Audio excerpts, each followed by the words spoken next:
Hello friends, good morning. Myself doctor Amit Upadhyay, team CLC Sikar से। हाँ भाई लोगों, कल क्या पढ़ा था? कल काउंटर करंट मैकेनिज्म पढ़ा था। आपने ढंग से पढ़ा होगा बुक के अंदर, किस तरह से एक्सचेंज होता है पदार्थों का, किस तरह से पदार्थ आते हैं, किस तरह से NaCl निकलता है, किस तरह से यूरिया आता है और अति सांद्रित मूत्र अपने शरीर से क्या होता है, निष्कासित होता है। ये सारी बातें की नहीं की थी अपन ने? कल की थी ना। फिर लास्ट में अपन ने टॉपिक लगाया है JG एपरेटस।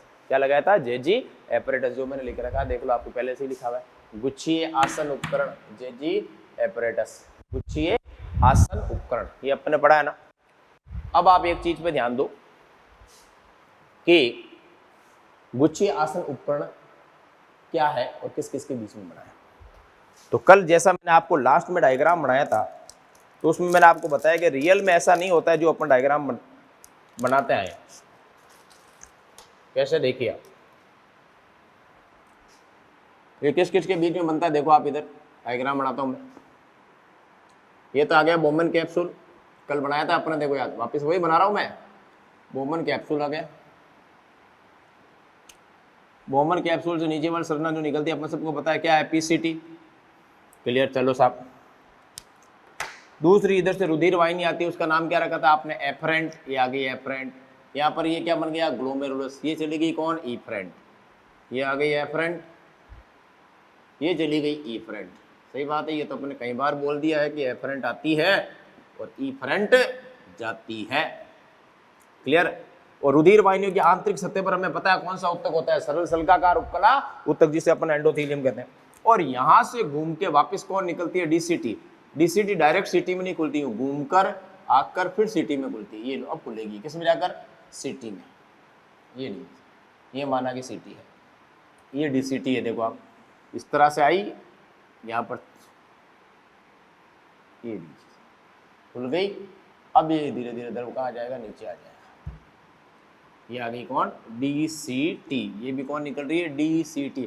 यानी DCT वो डायरेक्ट नहीं खुलती है, ग्लोमेरुलस के चारों ओर, गुच्छे के चारों ओर चक्कर मार के फिर खुलती है। किसमें? सिटी में। ये आ गया सिटी। CD कह दो या सिटी कह दो, क्या फर्क पड़ता है? एक की बात है। क्लियर? और यहाँ पर एक विशेष प्रकार की कोशिकाएं भी होती है। तो इसमें भी कोशिकाएं हैं। किसमें? अपने DCT के अंदर भी कोशिकाएं होती है, रुधिर वाहिनियों के अंदर भी कोशिकाएं होती है, बाहर इन सब कोशिकाओं का जो समूह है, इस समूह को अपन कहते हैं JG एपरेटस। क्लियर? तो पहला पॉइंट लिखिए इसके अंदर आप फटाफट। पहला पॉइंट है JGA का निर्माण, JGA का निर्माण एफरेंट आर्टेरियोल तथा DCT के बीच होता है। सही बात है।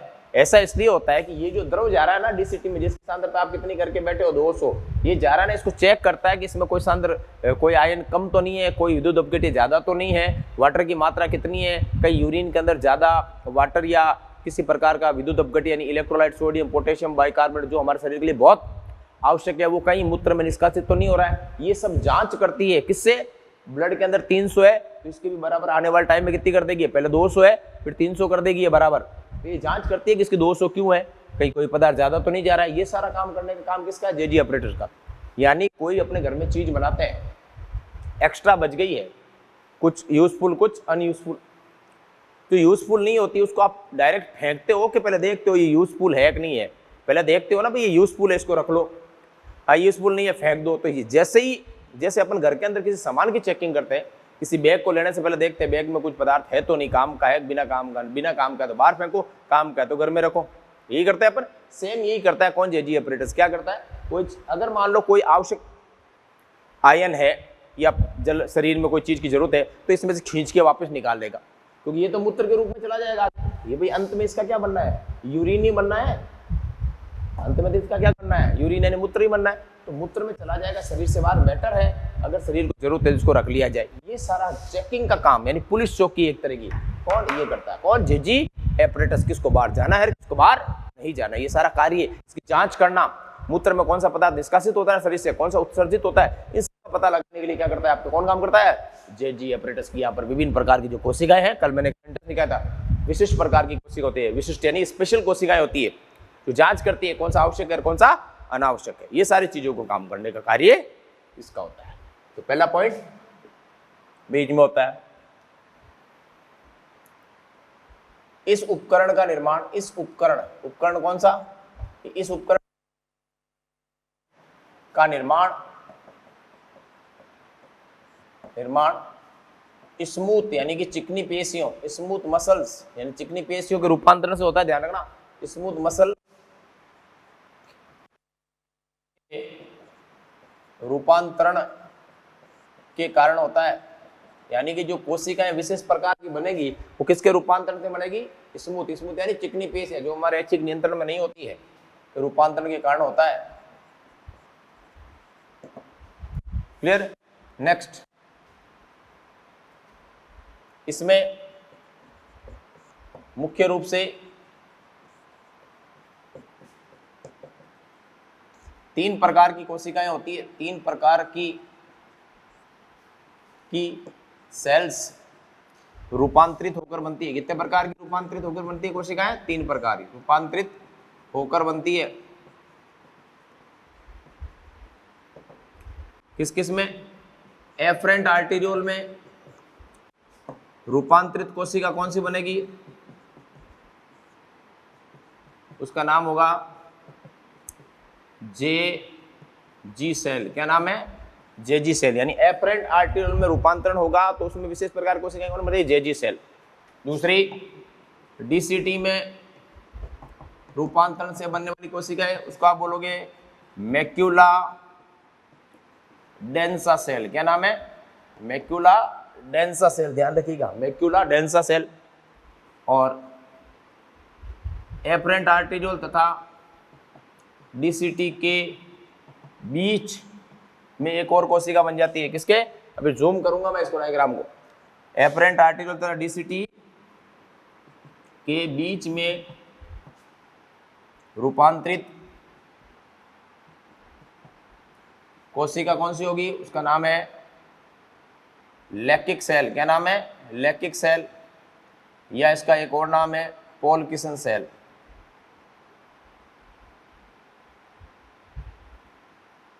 ये लीजिए, टोटल कितने प्रकार की कोशिकाएं होगी, 3 प्रकार की कोशिकाएं। किसके अंदर क्या बनेगी, एफरेंट आर्टेरियोल में तो कौन सी बनेगी, जेजी सेल रूपांतरित होकर। अभी डायग्राम बनाऊंगा तब समझाऊंगा कैसे बनी है। डीसीटी में जो बनेगी वो मैक्यूला डेंसा सेल। के नाम याद होना चाहिए, कौन किसके रूपांतरण से बनी है। एफरेंट तथा डीसीटी के बीच में ये जो मैंने क्रॉस बनाया है ना आप, ये देखो ये क्रॉस बीच वाला, ये आपके कौन सी होगी, लैक्टिक या पोलकिसन, वैज्ञानिक का नाम है सेल। क्लियर, ये बनाइए, लिखिए आप, फिर मैं आपको समझाता हूँ। इसको जूम करता हूँ, इस डायग्राम को नहीं मिटाऊंगा मैं, उधर वाले को मिटा दूंगा।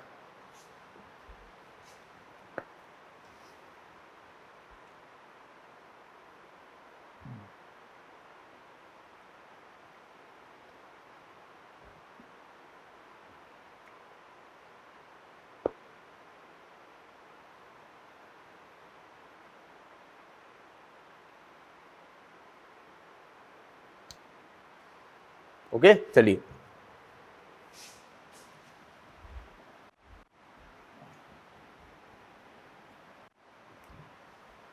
तो क्या लिखा अपने, रूपांतरण हो गया है चिकनी पेशियों का। ध्यान रखना, अंडरलाइन करो, चिकनी पेशियों, स्मूथ मसल। क्वेश्चन पूछा जाता है किसके रूपांतरण से बनती है, कंकाली पेशियों के रूपांतरण से, हृदय पेशियों के रूपांतरण से, या चिकनी पेशियों के रूपांतरण से। चिकनी पेशियों के रूपांतरण से बनती है। एफरेंट आर्टेरियोल में कौन सी, जेजी सेल, पूरा नाम जक्स्टा ग्लोमेरुलर सेल।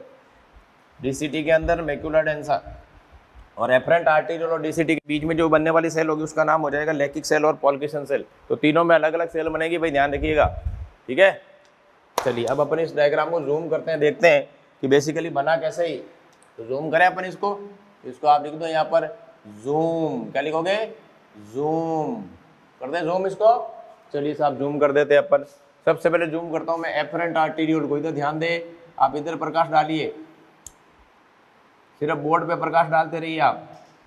ये मैंने बना दी क्या, एफरेंट आर्टेरियोल। क्या बना दी, एफरेंट बना दी ना, ये वाली। नंबर लिख देता हूँ, 1 नंबर। डीसीटी को दे देते हैं 2 नंबर, और 3 में जो एक्स्ट्रा होगी वो बाद में बात करेंगे। ये एफरेंट आर्टेरियोल। और इधर बना रहा हूं मैं कौन सी, डीसीटी। ये लो भाई, ये डीसीटी जो इसके पास से क्रॉस होकर इसके पास से चिपकते हुए निकलती है।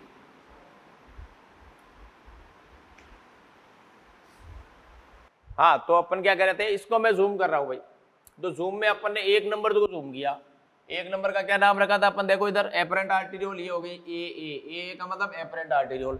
2 नंबर किसका रखा आपने, डीसीटी का, तो ये है डीसीटी आपके, ये 2 नंबर अंदर लिख रहा हूँ मैं, देखो आप, तो नीचे लिख रहा हूँ डीसीटी ताकि कोई दिक्कत ना रहे, करेक्ट।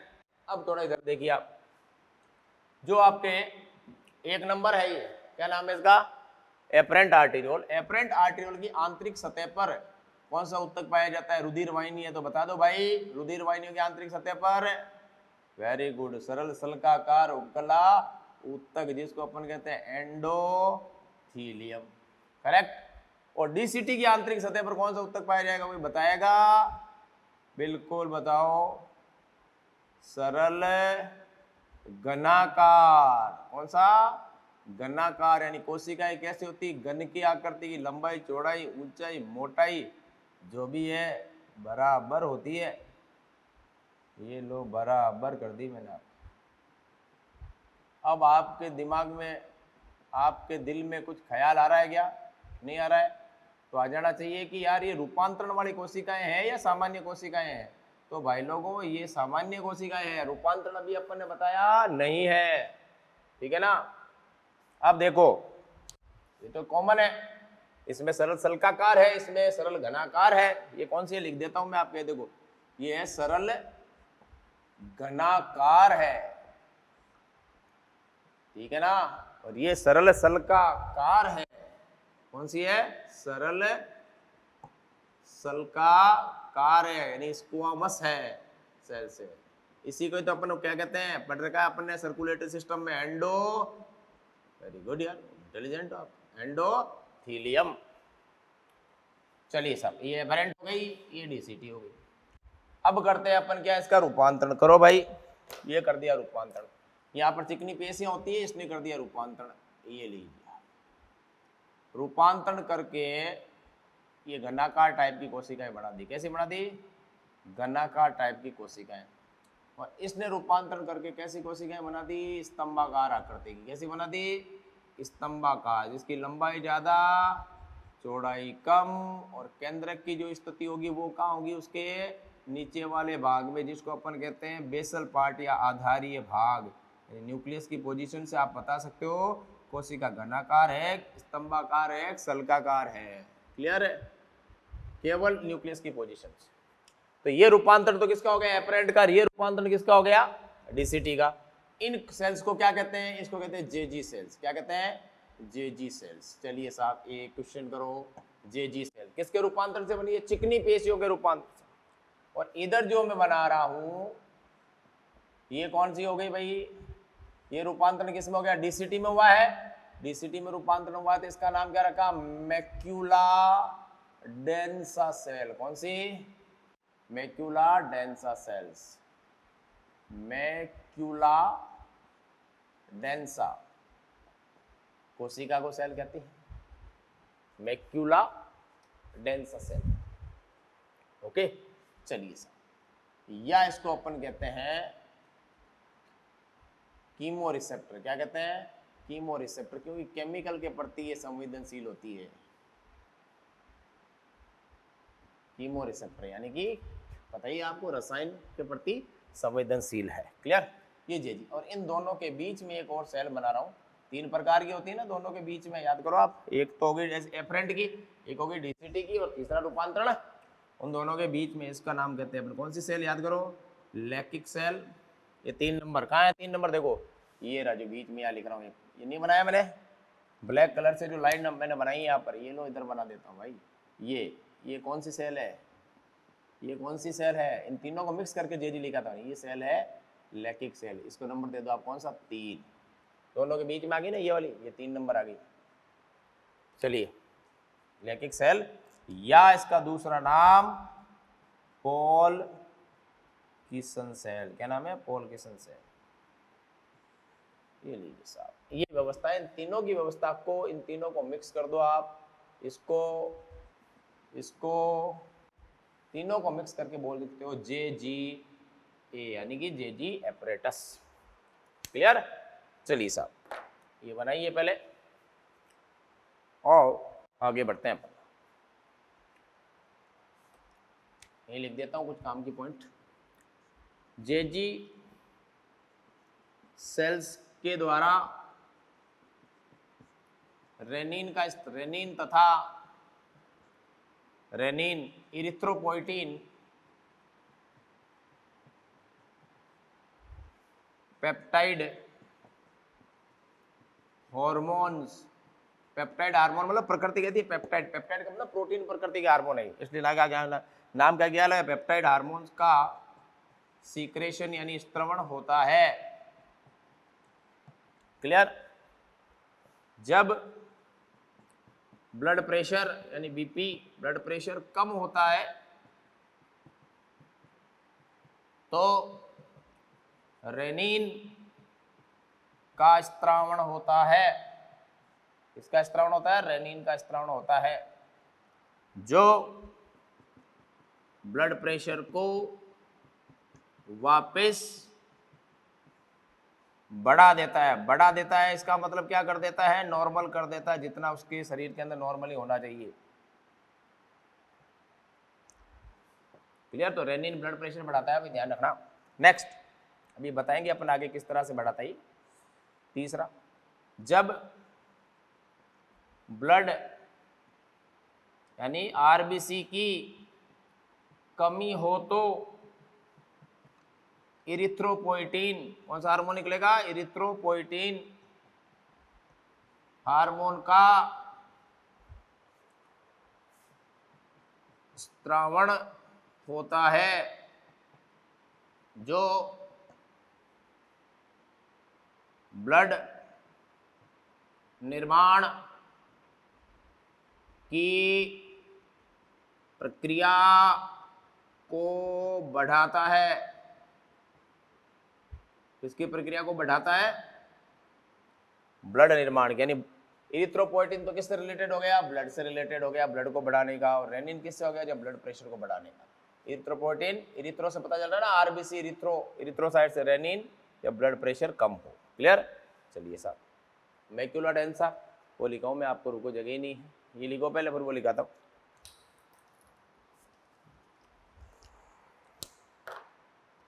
लिखिए भाई फटाफट।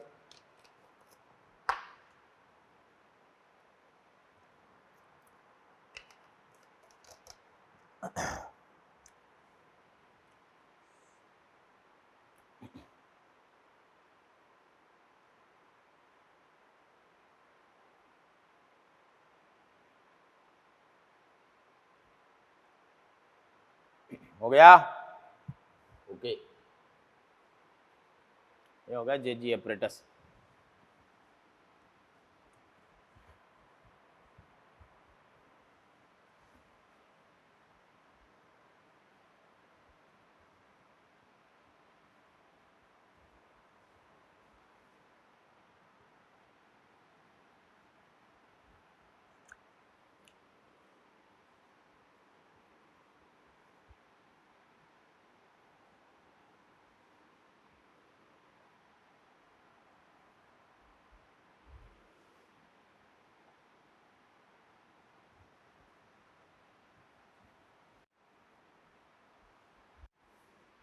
तो ब्लड प्रेशर कम होगा तब रेनिन, और ब्लड की कमी होती है तब कौन सा हार्मोन मिलेगा?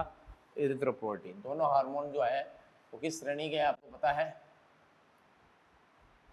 रेनिन को कुछ किताब तो लिखती है एंजाइम में, कुछ लिखती है हार्मोन है। रियल में तो ये एनसीईआरटी के अकॉर्डिंग तो इसको हार्मोन ही बता रखा है, लेकिन होता तो ये एंजाइम है बेसिकली। लेकिन आपको ये याद रखना है, ये जो लिखा हुआ है बुक में, कि रेनिन जो है ब्लड प्रेशर को बढ़ाता है, जब कम हो जाता है तब रेनिन का स्रावित होता है।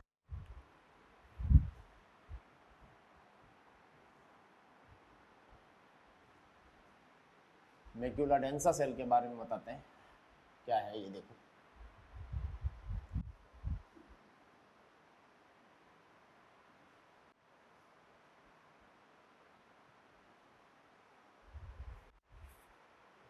नेक्स्ट अगला पॉइंट, डीसीटी में उपस्थित macula densa cell electrolyte, electrolyte याद है ना, सोडियम पोटेशियम बाइकार्बोनेट वो सारे फॉस्फेट वगैरह, तथा लवण के प्रति संवेदनशील यानी सेंसिटिव होती है। लवण की मात्रा कम ज्यादा, यदि लवण की मात्रा कम या अधिक होती है यानी सांद्रता होती है, तो ये सेल्स स्टिमुलेट, स्टिमुलेट का मतलब उत्तेजित हो जाती है, एक्टिव हो जाती है, स्टिमुलेट हो जाती है, और मैसेज किसको देती है? हाइपोथैलेमस को, हमारे ब्रेन को, मस्तिष्क को मैसेज देती है कि भाई लवण ज्यादा जा रहा है, कम जा रहा है, एडीएच का स्त्रवण करना है नहीं करना है, सारे काम कौन करती है? आपके ये मैक्यूला डेंसा सेल मैसेज देती है ब्रेन को, ब्रेन उसके अकॉर्डिंग रिएक्ट करता है।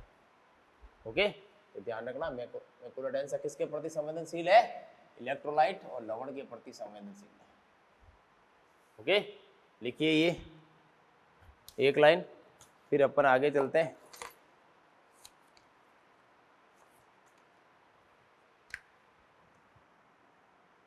अगला पॉइंट, जब GFR, GFR जानते हो, ग्लोमेरुलर फिल्ट्रेशन रेट कितनी होती है? 125 ml पर मिनट। जब GFR, देखो जब पूरा लिखो, जब ब्लड प्रेशर कम होगा, ब्लड प्रेशर कम, तो GFR क्या होगी? कम होगी। भाई ब्लड आएगा ही कम तो छनेगा भी कम ना, तो GFR कम होगी। GFR कम होगी तो कौन हो जाएगी? जेजी सेल्स क्या हो जाएगी? स्टिमुलेट हो जाएगी कि नहीं हो जाएगी? जेजी सेल्स कौन सी अभी अपन ने पढ़ी थी, जो जेजी सेल स्टिमुलेट क्या स्त्रवण करेगी? रेनिन का स्त्रवण। किसका? रेनिन का स्त्रवण होगा, होगा। तो रेनिन क्या करेगा? रेनिन क्या करेगा? जल, ये क्या करेगा? एफरेंट आर्टेरियोल को क्या कर देगा? ये संकुचित करेगा। एफरेंट आर्टेरियोल को संकुचित करेगा तो क्या होगा? अगर एफरेंट आर्टेरियोल को संकुचित कर दिया तो किडनी में ब्लड क्या आएगा? कम आएगा, छनन की क्रिया कम हो जाएगी, यानी ब्लड यानी छनकर यूरिन में नहीं जा रहा है, शरीर में बच रहा है, इसलिए ब्लड प्रेशर वापस नॉर्मल हो जाएगा, नॉर्मल हो जाएगा, ब्लड प्रेशर वापस क्या हो जाएगा? नॉर्मल हो जाएगा। ध्यान रखना, इस तरह से रेनिन क्या करता है? वापस ब्लड प्रेशर को नॉर्मल कर देता है। एफरेंट आर्टेरियोल मतलब जैसे समझ गया ना, इधर देखिए, जैसे ये वुमेन संपुटक है, ये एफरेंट आ रही है, इधर ये एफरेंट जा रही है, ये इसका व्यास कम है, इसका व्यास ज़्यादा है, इसको क्या कर दिया इसने? बिल्कुल संकुचित कर दिया। कैसे कर दिया? ऐसे कर दिया ये लो, तो इधर ब्लड क्या आएगा? कम आएगा। कम आएगा तो यूरिन में ब्लड, यूरिन में वाटर का, साल्ट का लॉस क्या होगा? कम होगा। GFR और कम हो जाएगा। GFR और कम हो गया तो शरीर के अंदर क्या हो गया? फ्लूइड इकट्ठा होगा, इकट्ठा होगा तो ब्लड प्रेशर बढ़ जाएगा। जैसे ब्लड प्रेशर बढ़ेगा, ये वापस संकुचन हुआ वो भाग वापस चौड़ा हो जाएगा और GFR वापस बढ़ जाएगा। इस तरह से शरीर को किस तरह से व्यवस्थित करना है, ये सारा काम इस तरह से करेगा। ध्यान रखिएगा, बीपी कम होगा तो GFR कम होगा, और GFR कम होगा तो जेजी सेल स्टिमुलेट होगी, और जेजी सेल स्टिमुलेट होगी तो रेनिन आएगा। रेनिन आएगा तो क्या करेगा? एफरेंट आर्टेरियोल को संकुचित करेगा और ब्लड प्रेशर वापस नॉर्मल हो जाएगा। क्लियर? लिखिए अब।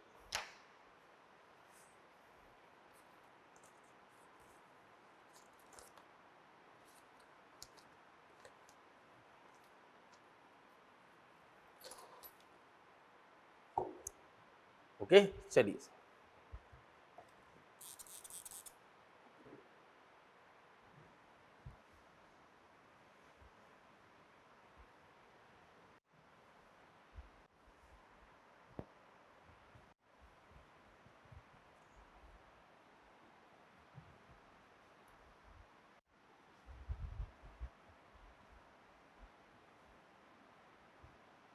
ये हो गया आपके जेजी एपरेटस कंप्लीट। अब अपन बात करेंगे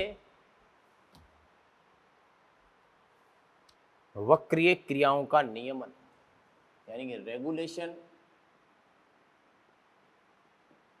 ऑफ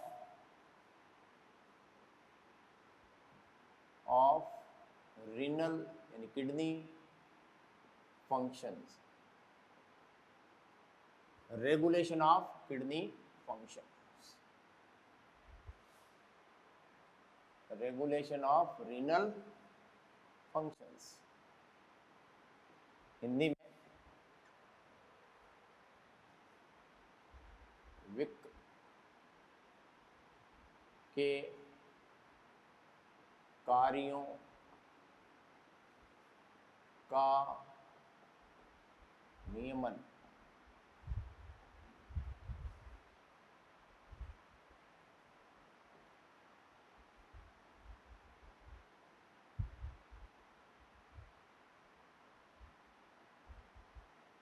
कार्यों का नियमन किस तरह से होता है, यानी कि हमारी जो किडनी है वो किस तरह से ये जेजी एपरेटस को, रेनिन को, इरिथ्रोपोइटिन को, यानी शरीर में किस तरह से ब्लड की मात्रा हो, चाहे जल की मात्रा हो, चाहे लवण की मात्रा हो, उसको नियमित कैसे करती है।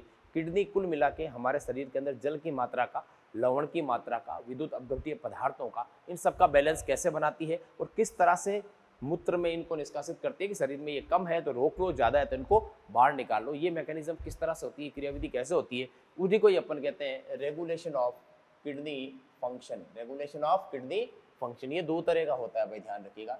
एक तो होता है नर्वस कंट्रोल, कौन सा होता है, तंत्री के नियंत्रण, नर्वस रेगुलेशन, यानी कि तंत्री के नियंत्रण, यानी कि तंत्रिका तंत्र के द्वारा अगर रेगुलेशन होता है तो इसको अपन कहते हैं नर्वस रेगुलेशन। और यही अगर हार्मोन के द्वारा हो तो इसको अपन बोल देंगे क्या भाई, हार्मोनल रेगुलेशन। तो दो तरह का रेगुलेशन है, कौन सा, एक तो तंत्रिकाओं के द्वारा है, यानी कि CNS वगैरह, केंद्रीय तंत्रिका तंत्र जिसको कहते हैं ब्रेन, उसके द्वारा होगा। और दूसरा होगा किसके थ्रू, हार्मोन के थ्रू। तो हार्मोनल कंट्रोल या हार्मोनल रेगुलेशन या नर्वस रेगुलेशन, दो तरह का होता है। तो फर्स्ट हो गया नर्वस, सेकंड हो गया हार्मोनल। तो दो तरह से हमारी किडनी के फंक्शन क्या होते हैं, नियमित होते हैं। पहला फंक्शन नर्वस की बात करते हैं, ठीक है ना। नर्वस की अगर आप अपन बात करें तो इसके अंदर आपको क्या ध्यान में रखना, देखो आप इसमें मेन मुख्य रूप से कौन इन्वॉल्व होता है, इसमें मुख्य रूप से हाइपोथैलेमस, कौन, हाइपोथैलेमस इन्वॉल्व होता है। ध्यान रखना, हमारे अगर मस्तिष्क का एक भाग होता है जो अपन नर्वस सिस्टम में पढ़ेंगे कि उसे अपन हाइपोथैलेमस इसमें मुख्य रूप से हाइपोथैलेमस कार्य करता है, ये भाग सम्मिलित होता है, ध्यान रखना, कार्य करता है, क्लियर। और हार्मोन में तो आपको पता है ग्रंथियां काम करते हुए कहने की जरूरत ही नहीं है। तो हाइपोथैलेमस किस तरह से आपके काम करेगा, अब आप देखिए। पहले तो हमें पता है, यही पढ़ा रहा हूं पहला फर्स्ट वाला, हमें पता है DCT के अंदर, अभी मैंने आपको बताया ना, याद करो, DCT के अंदर कौन सी सेल पाई जाती है, अभी थोड़ी देर पहले मैंने आपको बताया था, कौन सी सेल थी, याद करो, स्तंभाकार आकृति की, बिल्कुल, ये आ गई DCT, करेक्ट। अब DCT में क्या होगा, देखो DCT के अंदर तो कौन सी होती है बताइए आपको, ये लीजिए, ये हमारी धमनियों में भी रिसेप्टर पाए जाते हैं, सरल घनाकार हो गई, इधर पाए जाते हैं रिसेप्टर, क्या पाए जाते हैं, रिसेप्टर। और इसके बाहर वाली सेल का क्या नाम था, मैक्यूला डेंसा, ये कैसे थी, स्तंभाकार, ये लीजिए आ गई आपकी मैक्यूला डेंसा सेल, तो ये कौन सी आ गई आपके, macula densa cell, double C है, डेंसा सेल। और ये अंदर प्रेजेंट है, इसके अंदर क्या, ये रिसेप्टर, ये क्या आ गए आपके, कीमो रिसेप्टर। जो मैक्यूला डेंसा सेल है बेसिकली कीमो रिसेप्टर, इसी में प्रेजेंट है सारे कीमो रिसेप्टर्स, क्लियर। जैसे ही ये ब्लड है इसके अंदर, जैसे ही DCT या अपने शरीर में DCT लेंगे अपन, जैसे DCT में इलेक्ट्रोलाइट, जैसे ही DCT में इलेक्ट्रोलाइट यानी विद्युत अपघट्य, जैसे ही DCT में इलेक्ट्रोलाइट या साल्ट की मात्रा डिस्टर्ब होती है ना, डिस्टर्ब मतलब अनियमित होती है, डिस्टर्ब होती है, तो ये रिसेप्टर ये जो संवेदांग अपन ने बनाए हैं, ये रिसेप्टर स्टिमुलेट हो जाते हैं, बता रखा मैंने आपको, उत्तेजित हो जाते हैं, स्टिमुलेट हो जाते हैं, और मैसेज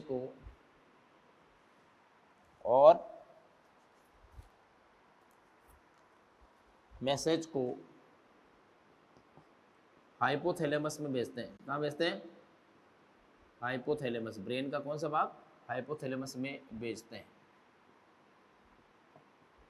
यानी जैसे मान लो यहाँ पर आपके कुछ भी लिख दो ना, NaCl क्या हो गया? कम हो गया, NaCl कम हो गया, या मान लो आप जल की मात्रा क्या हो गई? कम हो गई, ठीक है, तभी तो, क्लियर? या मान लो पोटेशियम कम हो गया, कुछ भी हो गया, इमीडिएट मैसेज कहाँ जाएगा? यहाँ से सीधा रिसेप्टर के माध्यम से कहाँ जाएगा? हाइपोथैलेमस के पास। किसके पास में जाएगा? हाइपोथैलेमस के पास। अब हाइपोथैलेमस आगे किसको मैसेज देगा? तो सबसे मास्टरमाइंड कौन है? हाइपोथैलेमस ही है। हाइपोथैलेमस इमीडिएट मैसेज क्या करेगा? ADH हार्मोन को मुक्त करेगा। बता रखा मैंने ADH, कौन सा नाम था? ADH, एंटी डायूरेटिक हार्मोन, जो मूत्र में जल की हानि को रोकता है। ADH हार्मोन का दूसरा नाम क्या था? वेसोप्रेसिन। क्या नाम था? वेसोप्रेसिन। तीसरा नाम क्या था? पिट्रेसिन। क्लियर? ये हार्मोन रिलीज हो गया कहाँ से? हाइपोथैलेमस से। हाइपोथैलेमस में क्या मुक्त किया? ADH hormone. अब ये किस में आता है? Pituitary gland. पिट्यूटरी ग्लैंड यानी पीयूष ग्रंथि में आएगा। ये लो था, ये आ गया किसमें? पीयूष ग्रंथि में। पीयूष ग्रंथि ब्रेन में बताऊंगा मैं किस तरह से। पीयूष ग्रंथि में आ गया। पीयूष ग्रंथि से ही आता है किसके ऊपर? DCT तथा CT पर। कहाँ पर आ गए? ब्लड के माध्यम से कहाँ गया? DCT और CT नेफ्रॉन के। और यहाँ पर जल तथा लवण का, यानी स्पेशली किसका? सोडियम का पुनरावशोषण को अपन क्या कहते हैं? रीअब्जॉर्प्शन को क्या कर देगा? बढ़ा देगा। जैसे ये बढ़ेगा, ब्लड प्रेशर वापस क्या हो जाएगा? नॉर्मल हो जाएगा। ब्लड प्रेशर भी नॉर्मल हो जाएगा और जल में आयनिक संतुलन भी वापस स्थापित हो जाएगा। जो सोडियम बाहर जा रहा था उसको वापस ले आएगा, जो जल जा रहा था उसको वापस ले आएगा। इस तरह से हाइपोथैलेमस जो है वो अपने अंदर जल और लवण की मात्रा का या इलेक्ट्रोलाइट का बैलेंस बनाए रखता है। कैसे बनाता है? ये सबसे पहले जैसे ही डिस्टर्ब होता है, मैसेज कहाँ जाता है? सीधा, हमेशा ध्यान रखना, आर्टरी के थ्रू ही जाता है। ही तो ये रिसेप्टर उद्दीप्त हुए। रिसेप्टर किसने भेजा? हाइपोथैलेमस को। हाइपोथैलेमस किसने दिया? ADH hormone. इसके पास यही सामान है इसको मैनेज करने का। ये कहाँ देता है? Pituitary gland. पिट्यूटरी ग्लैंड कहाँ देती है? DCT और CT। क्या करती है? यहाँ पर जल का अवशोषण बढ़ा देगी। ये होते ही वापस क्या हो जाएगा? शरीर के अंदर जल और लवण की मात्रा ब्लड के अंदर आएगी ज़्यादा, जो यूरिन में जा रही थी वो किस में आएगी? ब्लड में आ जाएगी। इस तरह से वो इस फंक्शन का क्या कर लेगा? कंट्रोल कर लेगा। ठीक है, तो अब आप लिखिए पहला, ये है आपका कौन सा? नर्वस। नर्वस क्यों कह रहे हैं इसको? क्योंकि इसके अंदर कौन इन्वॉल्व हो रहा है? नर्वस सिस्टम का कौन सा भाग? हाइपोथैलेमस इन्वॉल्व हो रहा है। क्लियर? वापस सुन लीजिए आप। जैसे ही इन सब में डिस्टर्ब होगा, ये रिसेप्टर उत्तेजित हो जाएंगे। क्या नाम है? Chemo receptor. कौन सा रिसेप्टर? मैक्युला डेंसा सेल के अंदर ये रिसेप्टर प्रेजेंट होते हैं। अंदर भी है, ये सेल के अंदर तक होते हैं, ध्यान रखना, सेल के अंदर तक होते हैं, तभी TCC बने हुए। कीमो रिसेप्टर मैसेज यहाँ से, ये आगे आपको पता है। चलिए, इसे कहते हैं अपन नर्वस रेगुलेशन। क्लियर? लिखिए फटाफट।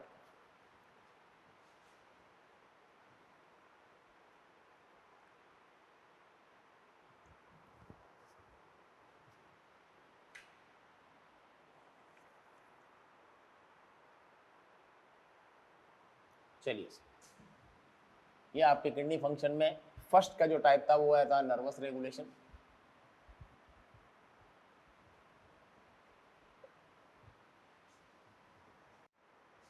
अब अपन बात करेंगे हार्मोनल रेगुलेशन। हार्मोन का रेगुलेशन कैसे होता है?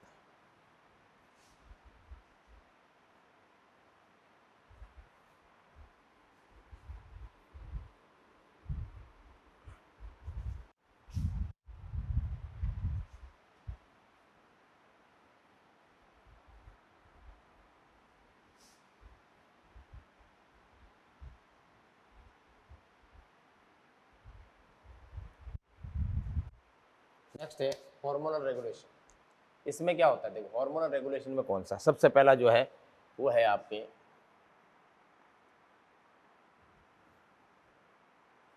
राज। क्या है? राज।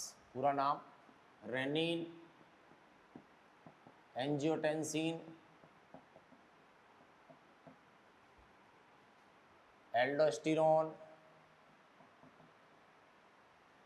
सिस्टम,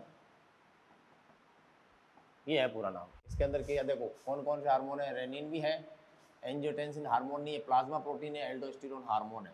ये देखो रेनिन, एंजियोटेंसिन, एल्डोस्टेरोन सिस्टम, इसको कहते हैं अपन राज।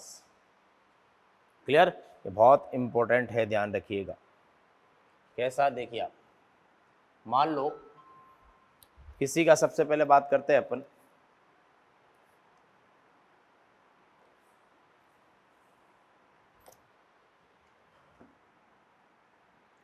किसी का ब्लड प्रेशर कम हुआ, ब्लड प्रेशर कम हुआ तो जीएफआर क्या होगा भाई, कम होगा। अभी अपन ने पढ़ा था ब्लड प्रेशर कम तो जीएफआर कम, जीएफआर कम होगा तो किसका, कौन सा हार्मोन मुक्त होगा, रेनिन का स्त्रावण होगा कि नहीं होगा, बिल्कुल होगा सर, स्त्रावण होता है। क्लियर? अब ये रेनिन आगे क्या करेगा देखो, हमारे ब्लड में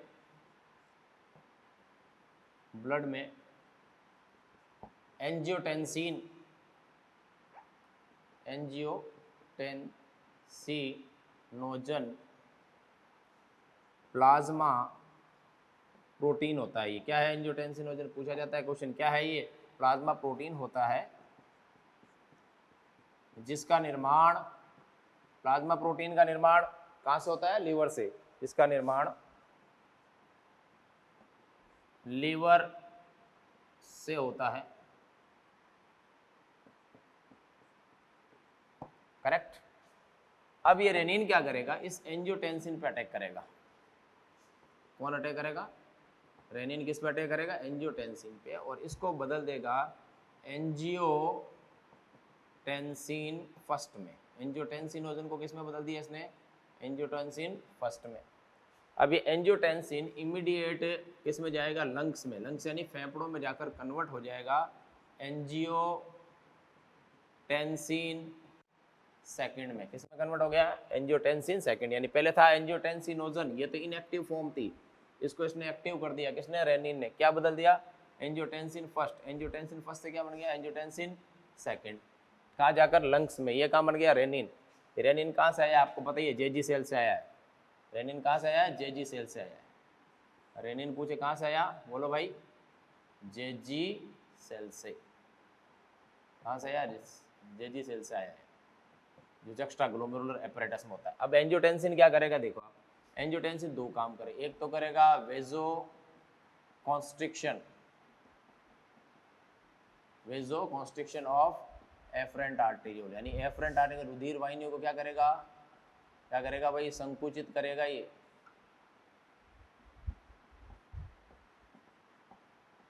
एफरेंट आर्टेरियोल को क्या करता है, ये संकुचित करता है। और संकुचित होती आपको पता ही है क्या होगा, वोमेन संपुटक में ब्लड कम जाएगा तो जीएफआर फिल्टर कम होगा। क्लियर? दूसरा काम क्या करेगा, ये काम करेगा, जाके अटैक मैसेज देगा किसको, एल्डो, किडनी के ऊपर कौन सी ग्लैंड होती है, एड्रिनल ग्लैंड, ये दूसरा मैसेज देगा किसको, एड्रिनल ग्लैंड को। क्लियर? एड्रिनल ग्लैंड को क्या कर दिया इसने, स्टिमुलेट कर दिया, मैसेज दे दिया। अब एड्रिनल ग्लैंड कौन सा हार्मोन मुक्त करेगी, एल्डोस्टेरोन, इसने कौन सा किया, एल्डोस्टेरोन हार्मोन को मुक्त करती है। ये मुक्त कर दिया, ये जाकर किस पे अटैक करेगा, डीसीटी एंड सीटी पर। किस पे अटैक करेगा, डीसीटी और सीटी पर अटैक करता है। और जैसे ही यहाँ पर अटैक करता है ये, है ना, जैसे इस पे अटैक करता है, इमीडिएट क्या हो जाएगा, आपके अटैक करते ही क्या हो जाएगा, सोडियम तथा वाटर का रीअब्जॉर्प्शन क्या हो जाएगा, बढ़ जाएगा। और रीअब्जॉर्प्शन अगर बढ़ेगा तो ब्लड वॉल्यूम क्या होगा, ब्लड का आयतन क्या होगा, ब्लड वॉल्यूम वापस बढ़ जाएगा, और वापस ब्लड प्रेशर क्या हो जाएगा, नॉर्मल हो जाएगा। इस मैकेनिज्म को अपन कहते हैं राज मैकेनिज्म। क्लियर? तो बहुत सिंपल है, देखो आप, है ना, renin, angiotensin, aldosterone, blood pressure कम हुआ। ब्लड प्रेशर कम क्यों हो गया, क्योंकि शरीर में जल की कमी हो सकती है, और भी बहुत सारी फ्लूइड की कमी हो सकती है। जीएफआर कम हुआ, रेनिन का स्तरण हुआ, रेनिन ने क्या किया, एंजियोटेंसिन एंजियोटेंसिनोजन को फर्स्ट में बदला, फर्स्ट से सेकंड बदला, और सेकंड ने क्या किया, रुधिर वाहिनियों का कॉन्स्ट्रिक्शन किया। ध्यान रखना ये क्वेश्चन बहुत इंपॉर्टेंट है, पूछा जाता है। एंजियोटेंसिन सेकंड का कार्य क्या होता है, वेजो कॉन्स्ट्रिक्शन करना, रुधिर वाहिनियों को संकुचित, वेजो मिस ब्लड वेसल, कॉन्स्ट्रिक्शन का मतलब संकुचित करना। एड्रिनल ग्लैंड पे अटैक, ये काम तो इधर करेगा, ये काम इधर करेगा। एल्डोस्टेरोन आएगा, डीसीटी और सिटी में से क्या करेगा, वाटर तथा सोडियम का अवशोषण कराएगा, जिससे ब्लड वॉल्यूम बढ़ जाएगा और रक्त में सांद्रता भी नॉर्मल हो जाएगी और उस बंदे का ब्लड प्रेशर नॉर्मल हो जाएगा। क्लियर, ये थी फर्स्ट मैकेनिज्म। कल के लिए हेडिंग लगाइए, अगली अपन मैकेनिज्म पढ़ेंगे जिसका नाम है एएनएफ, एएनएफ या एएनपी, ये अपन बात करेंगे कल। Okay guys, take care of yourself, मिलते हैं कल वापस अपन, बाय।